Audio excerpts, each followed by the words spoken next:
शादी के बाद मेरा जाना नहीं हो पाता था भागलपुर आश्रम में, तो गुरु महाराज से मिल नहीं पाती थी क्योंकि शादी के बाद मेरे पतिदेव जो हस्बैंड सुरेश चंद्र पांडे हैं, उनकी नियुक्ति नौकरी के रूप में महाराष्ट्र में हुई थी, चंद्रपुर में। तो वहाँ से मेरा आना नहीं हो पाता था। लेकिन शादी के 3 साल कुछ महीने के बाद उनका तबादला बोकारो स्टील सिटी सेल में हुआ। वहाँ से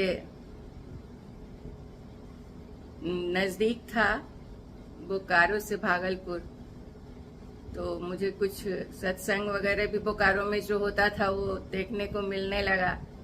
फिर मेरी इच्छा होने लगी कि थोड़ा आश्रम भी चले। पतिदेव को बोलते बोलते फिर मेरा बेटा तब तक करीब 3 साल का हो गया था।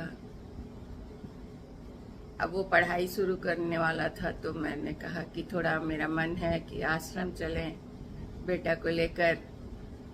मेरे पति मान गए। उसी समय मेरा बेटा डीपीएस में उसका नामांकन हो गया था।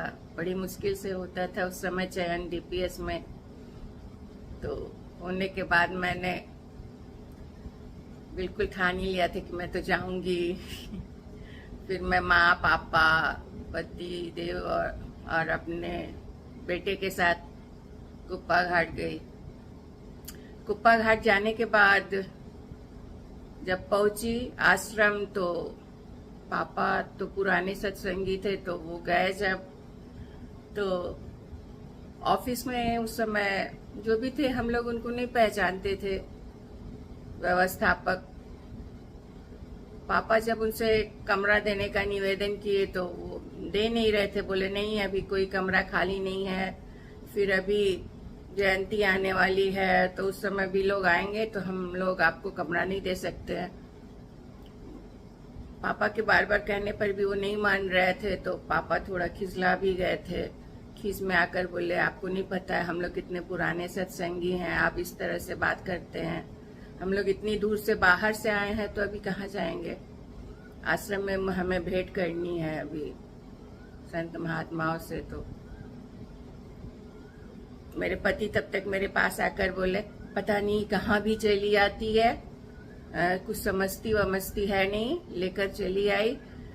हो सकता है पहले अच्छे लोग रहे होंगे ये लोग, लेकिन सब धीरे धीरे बिजनेस करने लगता है, कमरा कहाँ मिल रहा है।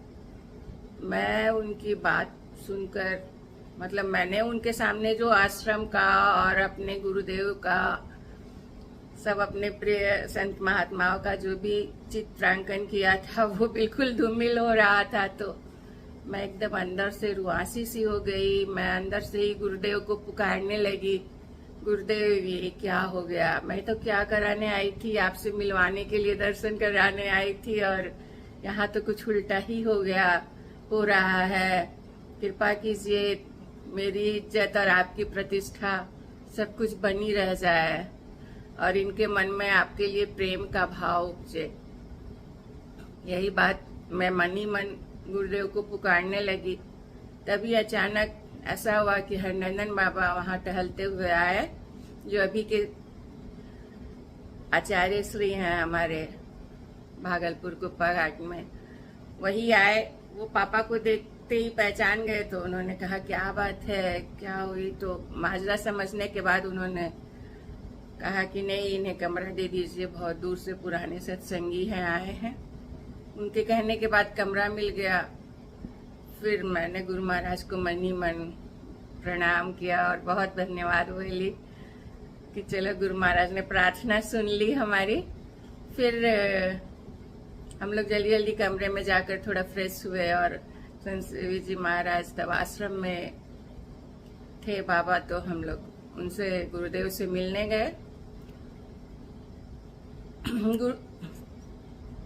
संत सेवी जी महाराज ही उस समय आश्रम में थे, क्योंकि गुरु महाराज तो अपना पार्थिव शरीर छोड़ चुके थे उस समय।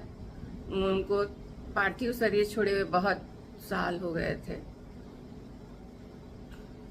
फिर वहां जाकर जब हम लोगों ने प्रणाम किया, नमन किया उन्हें। तो वो पापा को तो पहचानते ही थे, पहचान गए, हमें बैठने का वो निर्देश दिए। फिर पापा ने कहा ये मेरी बेटी, बड़ी बेटी आभा है, नाजुक। तो वो एकदम से चका कर मुझे देखे और बोले कितनी जल्दी बड़ी हो गई। फिर बोले और सब ठीक है ना? तो मेरे हाँ में सर हिलाकर मुस्कुराकर आवाज दिया। तो वो बहुत खुश हुए, बोले बहुत जल्दी बड़े हो जाते हैं बच्चे। फिर पापा ने कहा आप तो ये नाती भी है, ये भी मिलने आया है आपसे। तो उसे देखकर बहुत प्यार भरी नजरों से देखे और आशीर्वाद दिए। उस बार ऐसा बहुत कुछ नहीं बोल सकती हूँ कि क्या हुआ, लेकिन इतना हुआ कि मेरी जो प्रार्थना गुरुदेव से रहती थी कि गुरुदेव मेरे पति को भी अपने शरण में लीजिए, ये भी सत्संगी हो जाए, संत के शरण में जाएं और भक्ति करें, भजन करें। तो उस तरफ एक कदम आगे हम लोग बढ़ चुके थे। इनके मन में जो भी शंका थी और ये जो मुझे भला बुरा बोले थे, वो सब खत्म हो चुका था। वहाँ सद्भावना और भक्ति देखकर इनका भी मन फिर शांत हुआ था और इन्होंने फिर उल्टा सीधा कभी कुछ नहीं बोला आश्रम के लिए। तो आज तो बस इतना ही। फिर बताऊंगी कि कभी और कब कैसे मिली और कैसे कैसे क्या कुछ परिवर्तन आया मेरे जीवन में और मेरे बेटे के जीवन में और पति के जीवन में। धीरे धीरे स्मृतियां खुलेंगी तो बातें भी होंगी। अब वीडियो काफी लंबा हो जाएगा, इसलिए आज गुरु की इसी कृपा पर बंद करती हूँ अपने शब्द। उम्मीद है आपको अच्छा लगा होगा सुनकर। ये बुक भागलपुर कुप्पा घाट में उपलब्ध है, आप प्राप्त कर सकते हैं। इसका बुक तो मोटी है लेकिन इसका मूल्य ज्यादा नहीं रखा गया है, क्योंकि इच्छा थी कि सब लोग पढ़ सके इसको। तो इसका मूल्य सिर्फ 30 रुपए रखा गया है। आप जाकर वहां से ले सकते हैं अगर आपकी इच्छा है संस्मरण जानने की। तो बस इतना ही। नमस्कार, जय गुरु।